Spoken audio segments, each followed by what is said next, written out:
TikTok သုံးတာကြာလာတာနဲ့အမျှမိမိရဲ့ TikTok ဟာသုံးရနာစက်တွေအရန်လေးနေရဆိုရင်မိမိရဲ့ TikTok ကိုပေါ့ပါပါနဲ့အသုံးပြုလို့ရအောင် TikTok ကိုဘယ်လိုမျိုးတန့်ရှင်းရေးလုပ်ပေးရမလဲဆိုတဲ့နည်းလမ်းလေးကိုဒီနေ့မိတ်ဆွေတို့ပြန်လဲမျှဝေပေးသွားမှာဖြစ်ပါတယ်ကျွန်တော်တို့ TikTok profile နဲ့ရောက်လာပြီဆိုရင်ကျွန်တော်တို့ဒီအပေါ်ဆုံးတောင်းအောင်မြင်းကြောင်းလေး၃ခုကိုနှိပ်ပေးလိုက်မယ်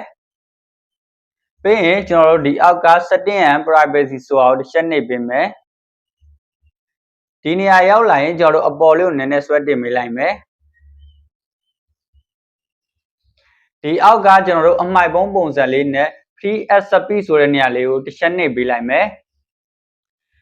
ဒီနေရာမှာဆိုရင်ကျွန်တော်တို့ TikTok ကတစ်ခါမှတန့်ရှင်းမလုပ်ပေးရသေးတာဖြစ်တဲ့အတွက်ကျွန်တော်တို့ဒီမှာအဝါတန်းလေးပြည့်တော့မယ်ပေါ့နော်ဒါဆိုရင်ကျွန်တော်တို့ TikTok ကို clear လုပ်ပေးဖို့လိုပါတယ်ကျွန်တော်တို့ဒီအောက်က clear ဆိုတာလေးကိုနှိပ်ပေးလိုက်မယ်နှစ်ခုလုံးနှိပ်ပေးလိုက်မယ်ပေါ့နော်